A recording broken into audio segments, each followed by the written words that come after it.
Ladies and gentlemen, welcome once again to the Packernet Podcast. I am your host and resident panelist, as always, Ryan Schlip. Check us out online, packernet.com. Find me on Twitter, pack_data.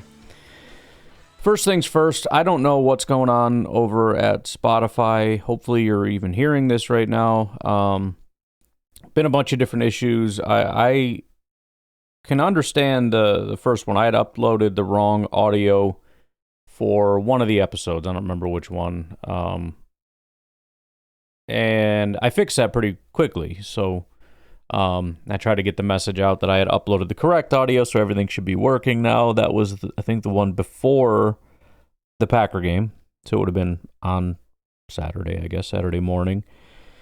And then Sunday morning was the recap of the Packer game. And I started getting a flood of messages saying, hey, some people said it immediately just started playing a Packernet After Dark. I had some other people say that it started playing the regular episode and then just switched to the Packernet After Dark. So Spotify is having all kinds of freaking issues with my podcast, and it's driving me nuts because this obviously matters a lot that people are able to listen and not get frustrated and say, I don't know, he can't get his crap together, I'm going to go listen to somebody else, even though it's freaking Spotify's problem and not mine. So, I don't know. I don't want to tell you every single time something happens to go check somewhere else, but if you got something, another app on your phone or whatever, just real quick take a peek and see if it's working better over there. It used to be iTunes was the problem, and I used to flood everybody over to Spotify. Like, stop using iTunes. It's always glitching. It's always acting stupid. Go over to Spotify. Now it's Spotify. I can't even listen to my own podcast on Spotify. I just was on with tech support today talking about it, and I don't know. I mean, there's a potential fix. If I go into incognito mode, it works. So, they're like, well, why don't you clear the cache? It's like, well, I did that. And it's like, well, why don't you clear everything and shut it? It's like, dude, I'm not doing all that. All my passwords are going to be gone. Everything's going to be messed up. I'll just go in frickin' incognito mode if I need to listen to my podcast, I guess. I don't know. Or go listen somewhere else. So just a heads up that I'm hoping this doesn't keep happening. I don't know if something just broke because I just uploaded a new audio and now it's just all frickin' messed up and confused. I can always just go directly to the source, which is, where I upload stuff, and make sure it's the right episode. Because then, as long as it's there, I know that it's correct and it's being distributed as I'm listening to. In other words, whatever I have here is what's being sent out. And if something's being played somewhere else wrong, then it's a problem over there. And so pretty much everybody that was able to tried it somewhere else and was able to, as far as I know, it worked where they just went somewhere else. So do me a favor, and if you didn't get to listen to yesterday's podcast, try it again. See if you can listen somewhere else. But again, you'd have to actually be able to hear this for you to know that that's even a thing. So hopefully it's working now. All right. For today, first of all, it's being reported by Ian Rappaport. Contract talks are at an impasse with the Bengals, and so the Bengals are listening to trade offers for perennial Pro Bowler Trey Hendrickson, per me and Tom Pelissero. It's unclear if the NFL sack leader will be playing elsewhere in 2025, and a trade will be a real challenge, but time will tell. So I feel like we've done this 10,000 times with Trey Hendrickson alone, not to mention all the other guys that we've been doing this with. A lot of big-name players. I think all of them ended up re-signing with their own team. Right now, Micah Parsons and Trey Hendrickson are the two that are lingering. I don't think I'm missing anyone. Expectations for both are that they remain with their teams. I'm guessing it's still going to be that way with Cincinnati for a couple reasons. Number one, a lot of times this stuff is to hurry things along. Presumably, this would be coming from the team if the team is saying that the team is listening to trade offers, right? I mean, it could be coming from an agent or something. I don't really know. Maybe it is a true scoop where they tried to keep it under wraps and they found out through the grapevine of somebody else. I don't know. But So that would be number one. This could be part of a negotiating tactic to bring things along. The other issue is what it's always been. Trey Hendrickson's an incredible football player, but he's old. He's in his 30s already. And see if I can find it here. Yeah, I didn't save the post, but it was something to the effect of the Bengals are looking for a player, one or two high-impact players plus a pick. Something to that effect. The asking price is stupid. The idea, and I know a lot of fans be like, you should do it. Bro, no way in the world are we trading two players and probably a high pick. Even call it a second.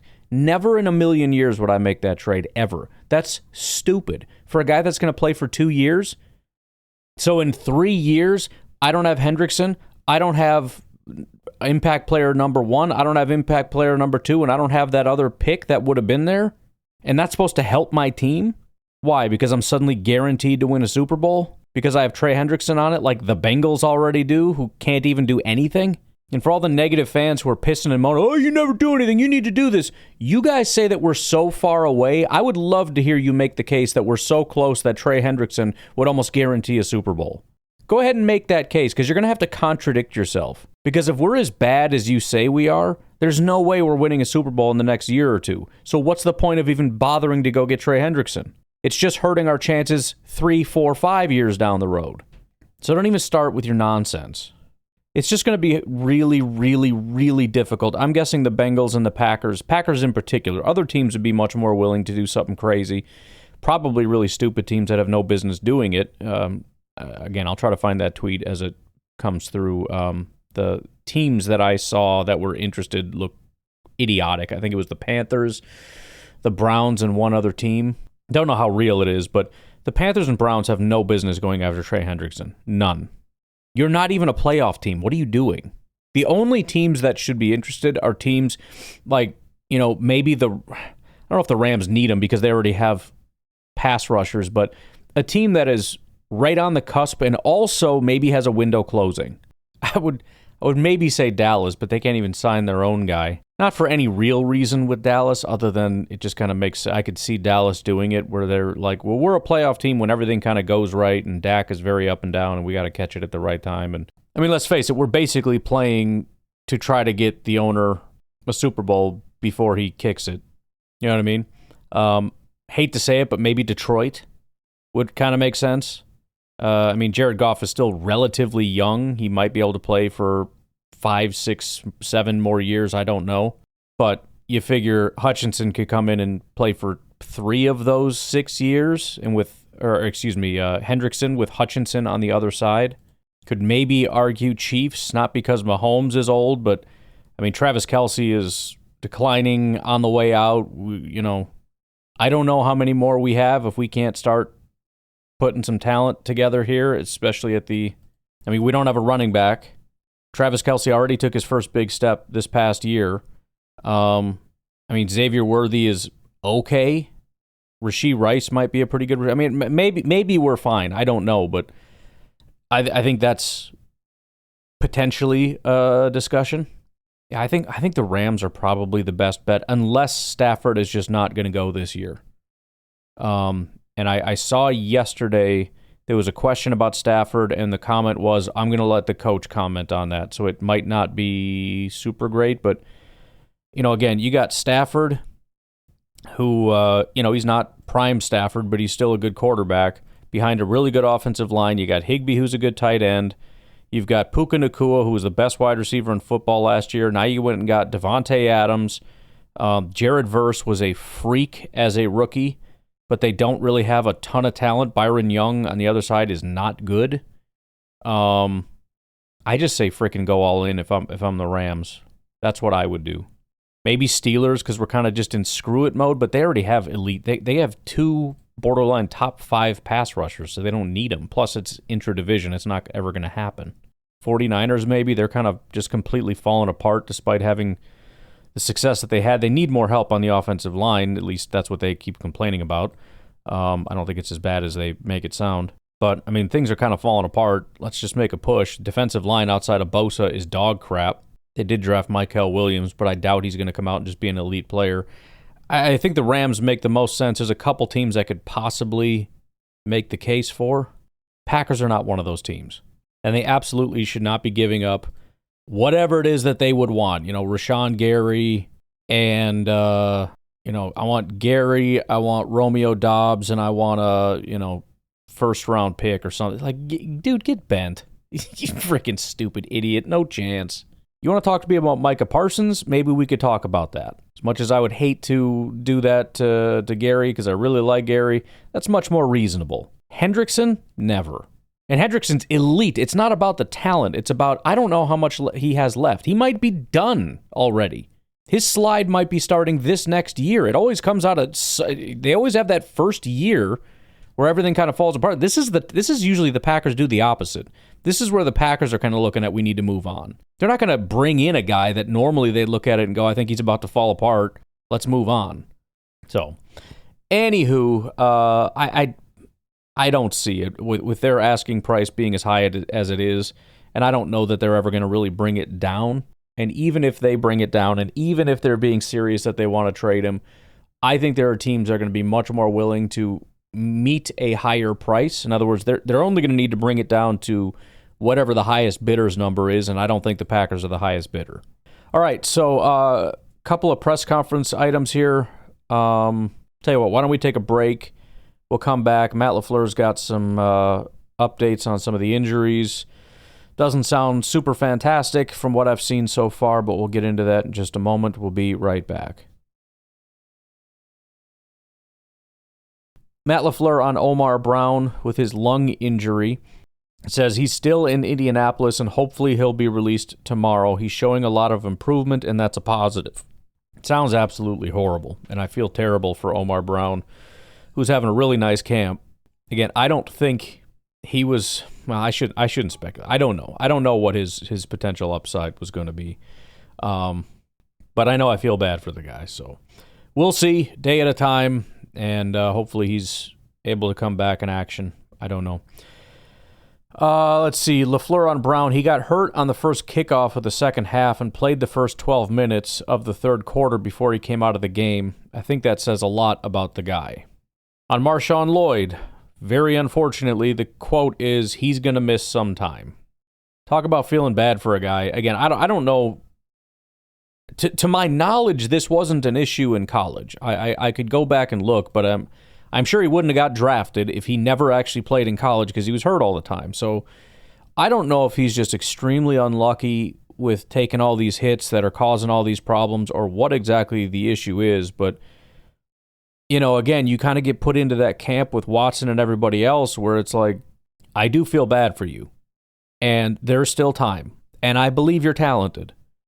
But you're going to have to put something out there at some point. I mean, this is probably going to be year 2 of not really playing. And so you got 2 years left to demonstrate what you've got. That's just extremely unfortunate. Apparently the specific injury for Lloyd is a hamstring injury. I have to go back and look, but I feel like that's not an unusual injury for him. On Baron Sorrell, knee injury, also will miss some time. Did not want to hear that at all. Now, to be clear, sometime doesn't... It's not a very specific diagnosis, but it's one of those read between the line kind of deals. He's not going to be back soon. That's what's being conveyed with that. Now, it could be week 1 that he's back. I don't know. But sometime definitely doesn't mean we've got a clear path in the very near future for them to come back. Bill Huber says LaFleur isn't sure about week 1 for Lloyd. So again, it's kind of a, especially with hamstrings, you never really know. It's so hard to tell. It's kind of a take it day by day, week by week, whatever. Unless, of course, something tore and you need surgery or something, which I don't think it's that serious. But yeah, sometime means it's not a minor thing and they'll be back immediately. It's, we'll have to see how this goes here. But not great that, you're hoping to hear minor for somebody and basically you didn't hear that for anybody, at least not yet. LaFleur on the plan for Jordan Love this week, quote, hopefully get him back in some capacity to practice. We're going to alter some things to get him involved, including 7-on-7. He says we'd love to get him out there tomorrow. We'll see how he's doing.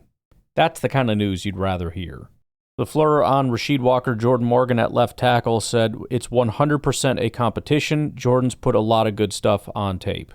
And that is true. Went over and took a peek at PFF. He is one of, I think, 3 guys that has had 2 good preseason games. One of 3. On Belton's 2 illegal formation penalties, he says, I don't want to put it all on him. On some of those alignment things, the guards have to move up because he's putting his post foot off the guard's post foot.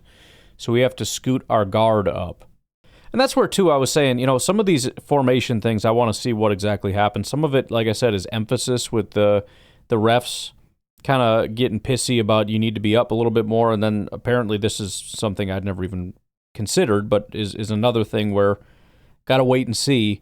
These are minor preseason things. The guard is not lined up, which means Belton is not going to be lined up, which means, when you add those 2 things up, he's going to be too far off the ball and the ref's going to throw a flag. That also explains how that can happen 2 times in a row. And it's like, how do you make that mistake twice? And he's like, I don't know, bro. I feel like I lined up right. And he kind of did because he's lining up off the guard. He's not lining up off the ball. The center's on the ball, the guard is off the center, and the tackle's off the guard. It's not to say Belton didn't have a bad day with 5 penalties, but 2 of those are sort of we got to talk to everybody involved to make sure we know how this stuff works. And I do think the referee emphasis thing is also part of that. This is 2 years ago that would not have even been called. By the way, that may have been a comment from Adam Stenovich. I think we might be done with Matt LaFleur here.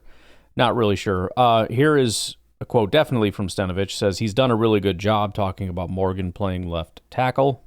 Note from Jason Vrabel now. We're jumping all over the place. I don't see any of these videos on YouTube, by the way, so I can't go back and see if there's any other notes. I'm kind of beholden to whatever the people that are there feel is actually interesting news. But he said, Fitz has done a good job. This is Vrabel on Fitzpatrick. He's just gotten better and better since the Packers acquired him last season. They've got a bunch of intriguing second-tier tight ends. And by second tier, I mean you got Kraft and Musgrave, who are like the guys. I know Musgrave's a question. I'm not engaging in that right now. I'm just saying there's that group, and then there's the other guys. And there's always been like a feeling that they're just kind of there. But the Packers team really likes, this guy or that guy for different things. Fitzpatrick has been very popular recently. Moving right along to Luke Butkus now. 1 quote per coach, I guess. Packers offensive line coach Luke Butkus on the group's depth. It's not where we want it to be. Seems fair. Packers running back coach Ben Sermons, when asked whether he's ever seen anyone have the kind of bad luck Marshawn Lloyd has had, he said, I have not, and I don't think any of us or very few of us have. The way he works, you gotta believe he'll get past all this. Just absolutely terrible. Again, it's a hamstring pull. He could be back by next week and be fine for the rest of his career. I don't know, but it's been absolutely brutal. Since coming back this year, and me saying he needs to be healthy. I think he's been hurt like 3 different times and has played, 4 snaps total. I'm exaggerating, but it's just ridiculous. Houston Texans, by the way, trading wide receiver John Mechie to the Philadelphia Eagles. I don't want to hear anyone talk about, see, this is why, blah, blah. Mechie's not a good football player, all right? It's just some low-level trade thing. It doesn't mean anything. It's not interesting.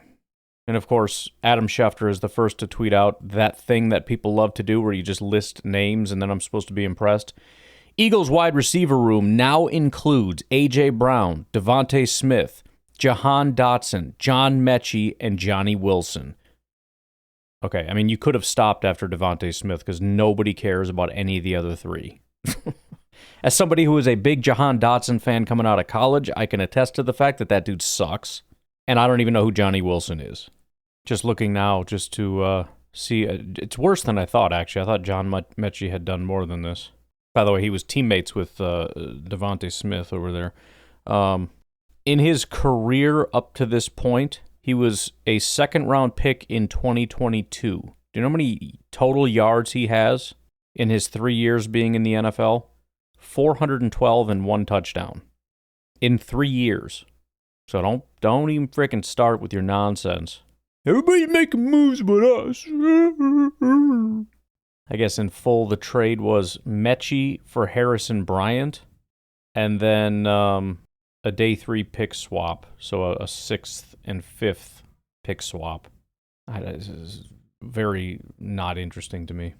Shout out to the Brewers, by the way. I'm still not watching. I'm to the point where I've got some FOMO going on with the Brewers, which means they're doing really well. I still don't think I could sit through a game, but it sounds cool what's happening over there. It's becoming like a daily thing. It's I'll jump on later, assuming they make it far enough. I'm not going to do the whole fair weather we did it thing, but I'll at least be interested enough to see how they do and be able to pull for them. But just scrolling through and I see they did it again here with this. Sounds like a lot of underdog last minute comeback things like daily. And there's the Bob Uecker angle and everything. It seems like a very magical year. So I'll say that I'm happy for Brewers fans. It seems like a very awesome thing that's happening for you guys. But I think that's, I guess, it for the notes. Like I said, it's about 1 note per coach. I still don't see any videos being put up. Maybe it's coming. If it does, I will be sure to update with any additional notes that I find interesting. I doubt there's going to be any. But let's take our final break. I want to go through PFF. That's what the main thing for today was supposed to be. Take a look at who did a good job, who did a bad job, who was a good boy and a bad boy. So we'll do all that. We'll be right back. All right. So, observations via PFF. Definitely more bad than good, especially on the defensive side of things. There were 31 offensive players. 18 of them were 60 or higher. Of those that were below a 60, J.J. Lippy, Sean Clifford, Malik Willis, Trey Hill, Malik Heath, Kawan Baker. Below a 55, Messiah Swinson, Donovan Jennings, Isaiah Nair, Emmanuel Wilson, Taylor Elgersma.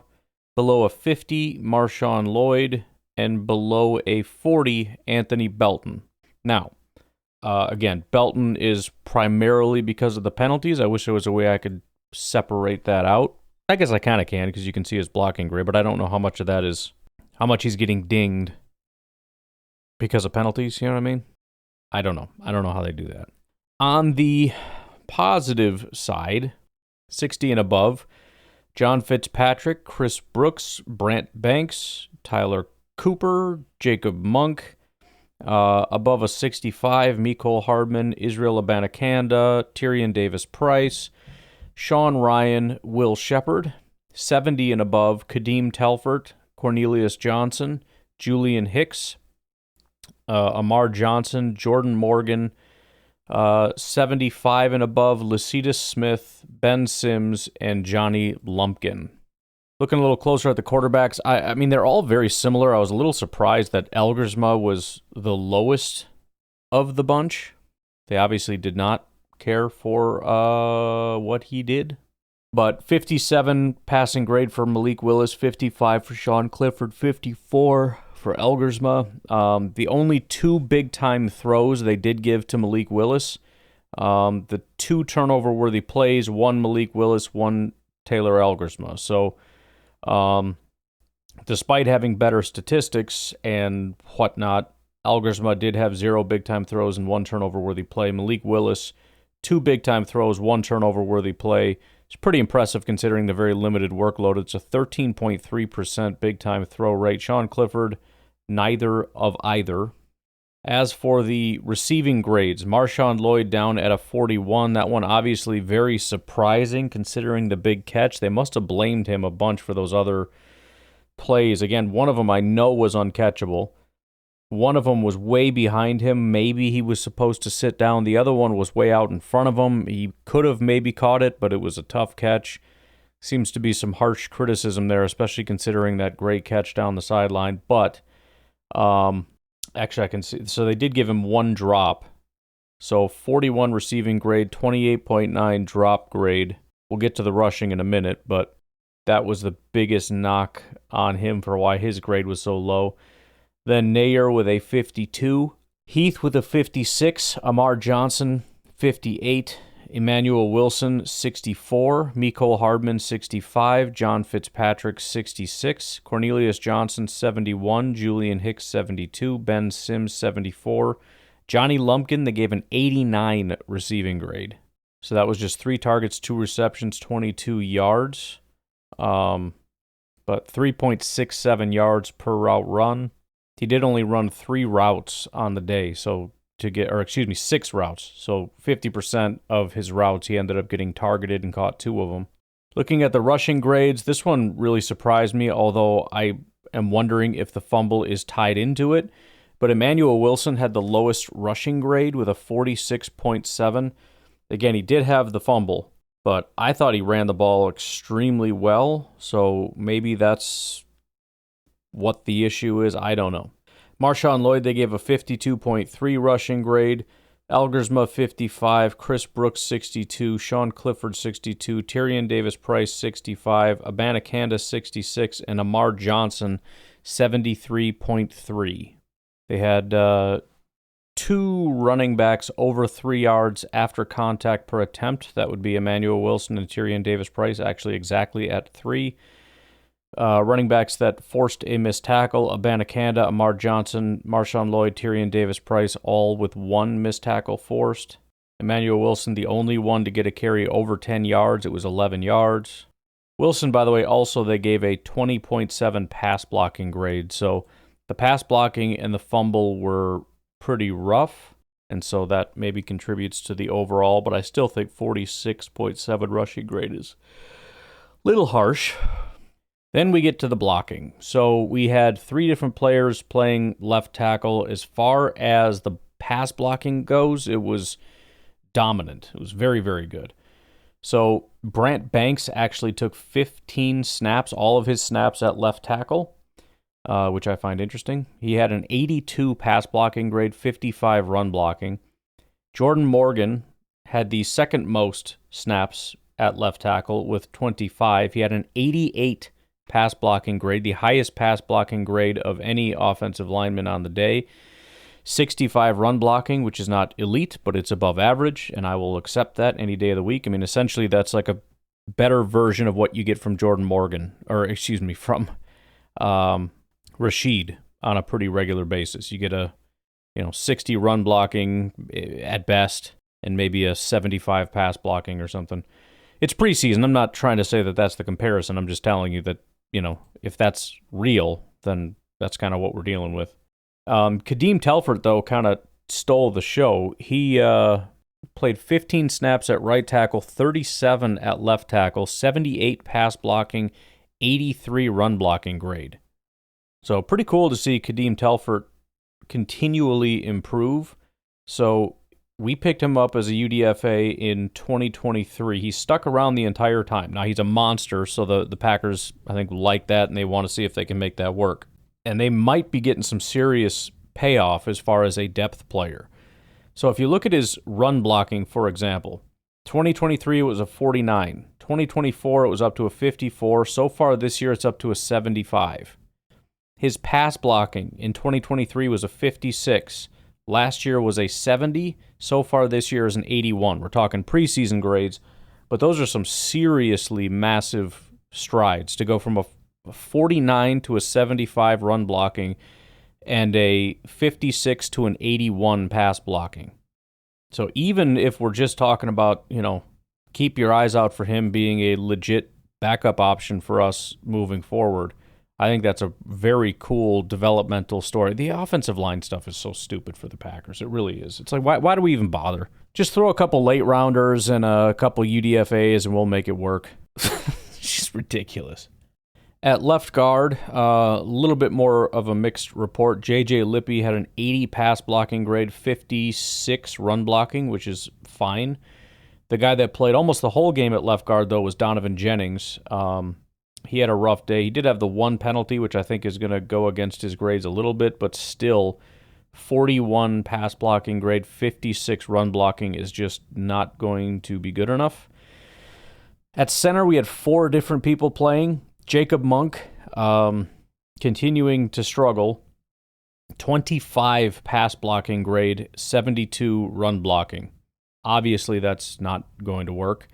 Lecitus Smith was phenomenal. 77 pass blocking, 77 run blocking, 76 overall was his grade. Sean Ryan had the second most snaps. He had a 62 pass blocking and a 69 run blocking. It's definitely not good, but nothing terrible, I guess. And then Trey Hill took the most amount of snaps there, which is interesting enough. 82 pass blocking, 51 run blocking. Very Packers-esque. At right guard, I think we've covered all of these guys. Well, Trey Hill we did, Jacob Monk we did, and then Tyler Cooper spent most of the time at right guard. I mean, he spent more time at right guard than anybody else. He was our number one right guard. He spent the entire day. What am I trying to say? He only played right guard and played right guard the most for the team. There we go. 46 pass blocking, 64 run blocking. And then at right tackle, you had Kadeem Telford taking his 15 snaps, and then the rest of the day was Anthony Belton. Belton did not have a fantastic day. 54 pass blocking, including a hit and 4 hurries given up. The run blocking was a 64. They gave him a 36 grade. I think that was largely because of the 5 penalties, but still, the run blocking was just slightly above average, with the pass blocking being well below. So, pretty rough day. Overall, 1 sack was given up. That was given up by Emmanuel Wilson. The hits, there were 4 of them, given up by Donovan Jennings, Anthony Belton, Jacob Monk, and John Fitzpatrick. The hurries, Kadeem Telford, Tyler Cooper, Sean Ryan gave up 1. Donovan Jennings, Jacob Monk gave up 2. Anthony Belton gave up 4. Some other notable pass blocking grades. Chris Brooks, the running back, had a 77 pass blocking grade. Amar Johnson was a 70. Johnny Lumpkin, 66. Messiah Swinson, 50. And the actual lowest pass blocking grade of the group was tight end John Fitzpatrick. He had an 8.6 pass blocking grade. On the defense, 3 out of 25 had a 70 or higher. 9 out of 25 had a 60 or higher. 15 out of 25 were 50 or higher as far as their overall grades. Looking at some of the not great below a 60, you had Stackhouse, Keith Randolph, Tyron Herring, Colby Wooden.